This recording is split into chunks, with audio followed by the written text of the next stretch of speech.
আসসালামু আলাইকুম। সবার নজর ইরানের যুদ্ধের দিকে। এদিকে আবার দেশের ভিতরে আরেকটা যুদ্ধ শুরু হতে যাচ্ছে। জুলাই সনদ এই মুহূর্তে কেন অবৈধ হবে না, এটার জবাব চাইছে আদালত। আরে ব্যাপারটা কেমন হয়ে গেল না, চোরের কয় চুরি কর, গৃহস্থরে কয় সজাগ থাক। ওনারা তো বললো আমরা জুলাইয়ের সাথে আছি, ওদিকে আবার দেখেন ওনাদের পক্ষ হইয়া আইনি লড়াইতে নেমে গেছে জুলাই সনদকে অবৈধ ঘোষণা করার জন্য। কেমন হয়ে গেল ব্যাপারটা, তাই না? সালাউদ্দিন সাহেব নিজে কি বলে দেখেন, ওনার মুখে শুনেন।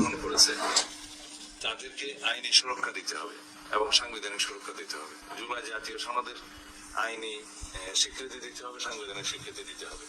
এই সমস্ত অঙ্গীকার আমরা সই করেছি এবং অঙ্গীকারবদ্ধ হয়েছি। তার আলোকেই আমরা যা কিছু সিদ্ধান্ত নিয়ে নেব। দেখছেন ওনার নিজের মুখই তো বললো, তাই না?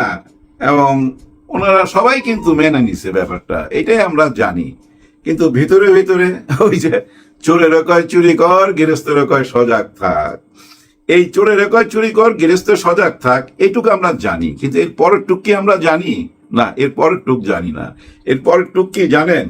এক চেয়ারম্যান ডাবের বাগান দেখায় এক চোরের বলতেছে, এটা রাইতের বেলা সাফ করে দে, আমারে অর্ধেক দিস, ঠিক আছে?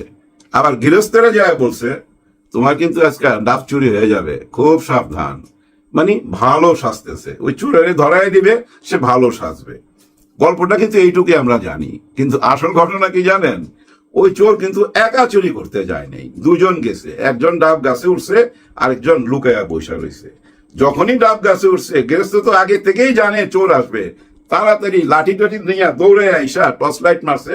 ওই যে গাছের মধ্যে দেখা যায় চোর, টর্চ মাইরা বলতেছে নিচে নাম, নিচে নাম। চোর কি নিচে নামবে? নামে নাই, কারণ ওই যে আরেকজনটা রেখা গেছে নিচে। সে কি করছে জানেন? গৃহস্থের ঘরে যায় আগুন লাগাই দিছে। ধাও ধাও করে আগুন জ্বলা উঠছে। গৃহস্থ ঘর বাঁচাইবে না ওই ডাব বাঁচাইবো, ঘরের দিকে দৌড় দিছে। চোর নাইমা ডাবটা নিয়ে দুই ভাই, মানে চোরে চোরে খালতো ভাই, দুই ভাই হাইটা চলে গেছে। কেন কথাটা বললাম? ওই যে গৃহস্থরে যদি সজাগ থাকতে বলেন, আর এদিক দিয়ে যদি বলেন সব দিকে আমরা ঠিক আছি, আর ওদিকে যদি বলেন আদালতে যায় যে না এটা বৈধ না, তাহলে ভাই ওরকম একটা আগুন লাগাই দিয়া কেউ পার পাওয়া যাবে। ওই চোরের ঘটনা হবে ভাই, হ্যাঁ ওই চোরের ঘটনা হবে। আপনি এদিক দিয়ে ধরতে যাবেন, দেখবেন ওদিক দিয়ে আগুন লেগে গেছে। এরকম ঘটনা ঘটা যাইতে পারে।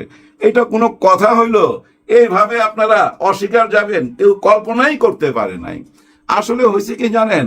ওই যে প্রথমের দিকে একটা পত্রিকার কথা আপনাদের মনে আছে, আনন্দবাজার পত্রিকা। ওই পত্রিকায় তিনটা কথা লেখছিল, কিন্তু একটা ছিল এই জুলাইয়ের সাথে যারা জড়িত আছে তাদেরকে দাবাইতে হবে, দাবায় রাখতে হবে। আরেকটা ছিল আওয়ামী লীগের যারা জেলের বন্দি টন্দি আছে তাদেরকে ছাড়তে হবে এবং আওয়ামী লীগকে রাজনীতি করার সুযোগ করে দিতে হবে। এরকম কিছু ইঙ্গিত টিঙ্গিত দিছে। এটা নিয়ে অনেক রকম কথাবার্তা হয়েছে চারিদিকে। আমার বিশ্বাস করতে ইচ্ছা করে নাই, কেন জানেন? যে ভাই এগুলো বানায়া টানায়া লেখে আলোচনার জন্য। কিন্তু বর্তমানে আইসা কার্যক্রমে দেখতেছি ওই কথাগুলাই তো সত্য। তখন ওগুলার গুজব মনে করছিলাম। গতকাল পর্যন্ত তো আমার ধারণা ছিল না না ওনারা এত বড় বেইমানি করতে পারে না, তাই না? এটা কি করে সম্ভব হয় বলেন? যাদের কারণে সবাই আজকে রাজনীতি করতে পারতেছে, নির্বাচন করতে পারলো, যার যার ঘরে ফেরত আসলো, তারা এখন বলতেছে জুলাই সনদ কেন অবৈধ ঘোষণা করা হবে না, সেটা নিয়ে আদালতে চলে গেছে। এখানেই শেষ না, কিন্তু এখানে শুধু ওই জুলাই সনদ না ভাই, ওই যে 30টা সংস্কার করছিল না, ওই 30টা সংস্কার কেন অবৈধ না সেটা নিয়েও কথা উঠছে। এখানে দেখেন গত সরকার যে এই সবাইকে নিয়ে, সব রাজনীতি দলকে নিয়ে যা কিছু সংস্কার করছে, এরকম 30টা সংস্কার কেন অবৈধ ঘোষণা করা হবে না? এটা বৈধ না, সোজা কথা। 4 সপ্তাহের জন্য এই সময় দিছে। এখন ধৈর্য নিতে পারেন এই 4 সপ্তাহ জুলাই সনদপত্র অবৈধ, এটা ধৈর্য নিতে পারেন। দেখেন ভাই ব্রাদার, আর 8-9 দিন পরেই তো সংসদ চালু হচ্ছে, তাই না? ওই সংসদের 8-9 দিনের জন্য অপেক্ষা করলো না, চলে গেল আইন আদালতের কাছে। এখন তো প্রশ্ন উঠতে পারে, তার মানে কি সব জায়গায় তো আপনাদের লোকজন বসায় দিচ্ছেন, আইন আদালত পাড়াও তো আপনাদের লোকজন বসায় দিচ্ছেন। এখন কি আপনারা সব নিজেদের মতো কইরা নিতে চান? মানে আপনারা তো এটা সঙ্গে না, আগে একবার বলছিলেন, এখন কি ওই কথাই ফেরত যাইতে চান? এটাই কি আপনাদের মনের কথা? সোজাসুজি পরিষ্কার বইলা দেন না ভাই। আমার মনে হয় মাননীয় প্রধানমন্ত্রী আপনি সোজাসুজি বইলা দেন যে না আমরা এটা মানি না, সোজাসুজি বইলা দেন। আপনারা বলতেছেন মানেন, আবার ওদিকে আদালতে যা আর্জি করতেছেন যে এটাকে যেন অবৈধ ঘোষণা করা হয় জুলাই সনদপত্রকে। কেমন হয়ে গেল ব্যাপারটা? আমরা তো ভাই পুরাই একদম বেকুব হয়ে গেলাম এখন। হ্যাঁ ভাই ব্রাদার, একটা বার খালি চোখ বন্ধ করে হিসাব করে দেখেন, এটা কি নিজের পায়ে নিজে কুড়াল মারা না? কেন ওনারা এই বাধ্য হচ্ছে নিজের পায়ে নিজের কুড়াল মারতে? কোনো চাপ আছে কিনা এটা কিন্তু ভাবার ব্যাপার। কারণ ওনারা তো সিদ্ধান্ত নেয় অন্যের ইশারায়, এটা তো আগেই আমরা প্রমাণ পাইছি। অন্যের ইশারায় ওনারা সব সিদ্ধান্ত নেয়। এখন কি ওই ইশারাটা কি ওই দিকেই যে না এটা মানা যাবে না? তাইলে তো ভাই পুরাই প্রবলেম দাঁড়াইলো। হ্যাঁ ভাই, অনেক বড় প্রবলেম দাঁড়াইলো। কইলাম না ইরানে যুদ্ধ চলতেছে, এখানেও ভাই যুদ্ধ শুরু হয়ে যাবে। কিন্তু ওই যুদ্ধ না যেটা সত্যিকারের ওই যে বন্দুক যুদ্ধ, তা না। এখানে শুরু হবে বাক যুদ্ধ, মিছিল, মিটিং, প্রতিবাদ। এটার প্রতিবাদ হবে ভাই, এটা কেউ মাইনা নিবে না। তো এত সোজা না ব্যাপারটা। এখন আপনারা যদি বলেন সবকিছুই অবৈধ, মানে জুলাই টুলাই যা কিছু হয়েছে এগুলো অবৈধ, আর বৈধ কি বর্তমান সংবিধান, সেটাই তো বৈধ, তাই না? তাহলে তো ভাই বহুত বড় প্রশ্ন চলে আসে, কি করে নির্বাচন করলেন? হ্যাঁ, কি করে নির্বাচন করলেন? আগে সংবিধান অনুযায়ী তো মহামান্য রাষ্ট্রপতি আছে, তাহলে আমাদের প্রধানমন্ত্রী কোথায়? উনাকে কেন সসম্মানে হেলিকপ্টারে উঠাইয়া দিল্লি পাঠাইছিলেন? কারা পাঠাইছিলেন? কারণ কি? অনেক রকম প্রশ্ন চলে আসে। ওই সংবিধান অনুযায়ী তো উনি আমাদের প্রধানমন্ত্রী, তাই না? ওই সংবিধান অনুযায়ী বঙ্গবন্ধুর ছবি তো পিছনে লাগানোর কথা সব জায়গায়, সেটা কি হচ্ছে? হচ্ছে না। তার মানে কি সংবিধান অনুযায়ী কোনো কিছুই তো হয় নাই। সংবিধান অনুযায়ী তো নির্বাচন হওয়ার কথা 2029-এ, সেটাও তো হয় নাই। আপনারা সবকিছুই মাইনা নিলেন, আমাদের হ্যাঁ ভোটটা মাইনা নিবেন না। বাহ, কি চমৎকার আইডিয়া! 1/3 মেজরিটি পায়া ওনারা সংসদে গেছে, যা ইচ্ছা তাই করতে পারবে, এই অঙ্কেতেই ওনারা আগাইতেছে। আগায় যান ভাই, আমরাও আছি, দেখতে থাকি না কি হয়। আগায় যান ভাই ব্রাদার, আগায় যান, কোনো অসুবিধা নাই।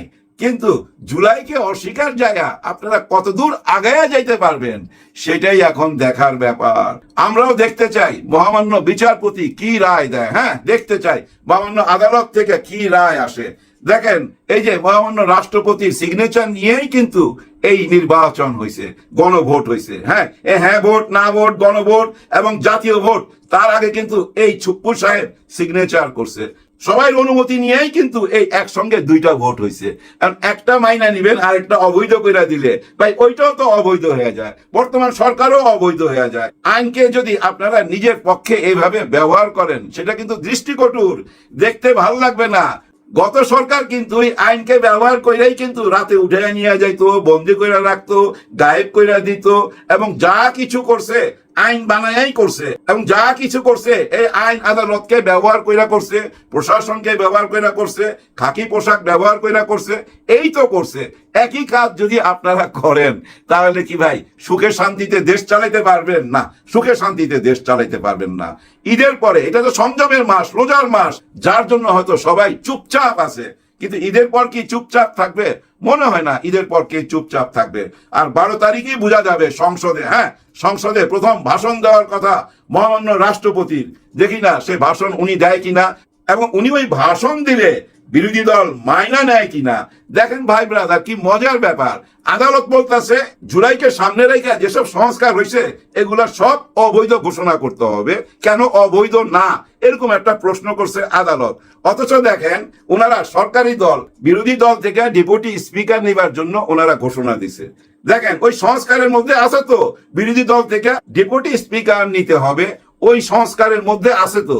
কিন্তু দেখেন মুখে মুখে বলতেছে সবই আমরা মানি, ডেপুটি স্পিকার চাইতেছে বিরোধী দল থেকে, অথচ আদালতে যায় অন্য কাহিনী। এটা ডবল ফেস হয়ে গেল না? সামনে এক কথা, পিছনে এক কথা। তার মানে কি জানেন, ওই আগের জায়গায় ফেরত যাইতে হয়। ডক্টর ইউনূস স্যার বলছিল না যে রাজনীতিবিদদেরকে আমি বুঝতে পারি না, ওনারা সামনে এক কথা, পিছনে এক কথা। কাদের উদ্দেশ্যে সে কথা বলছিল আজকে সেটা আবার আয়নার মতো পরিষ্কার হয়ে যাচ্ছে। ভাই ব্রাদার, উনি আরেকটা কথা বলছে যেটা আমরা অনেকে জানি অনেকে জানি না। উনি কি বলছে জানেন? যে আমার মতো নোবেল আপনিও একটা পাইতে পারেন যদি চেষ্টা করেন, একটা নোবেল পাইতে পারেন। আপনি নোবেল পাইতে পারেন চেষ্টা করলে, কিন্তু চেষ্টা করেও এই দেশটা পরিচালনা করতে পারবেন না। কারণ কি জানেন, আমাদের দেশের মানুষ আলোর সন্ধান দিল, সে আলোর পথে যাইতে চায় না, অন্ধকারই থাকতে চায় ভাই, অন্ধকার জগৎটাই বাইছা নিতে চায়। কারণ কি জানেন, দেশের সর্বক্ষেত্রে ভাই সব জায়গায় দুর্নীতি, সব জায়গায় দুর্নীতি। কৃষক যে ফসলটা উঠায়া আপনার হাতে তুইলা দিল, আপনি যেটা ট্রাকের উপরে দিলেন, ওই ট্রাক যে ঢাকায় আসতেছে না, এই আস্তে আস্তে এটা দুর্নীতির মধ্যে পড়া গেল। 1 টাকার মাল 10 টাকা হয়ে গেল ঢাকায় আইসা। ঠিক এইভাবেই ভাই বাজার থেকে আরম্ভ করে সচিবালয়, অফিস, আদালত, যেখানেই যাবেন না কেন দেখবেন টাকা ছাড়া আপনি কোনো কাজ আদায় করে আনতে পারবেন না।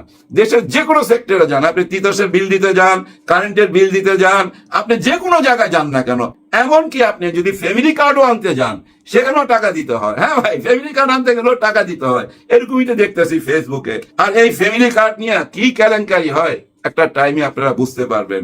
আমাদের একটা হেল্পিং হ্যান্ড আছে, বাসায় ছুটা কাজ করে এবং চইলা যায়।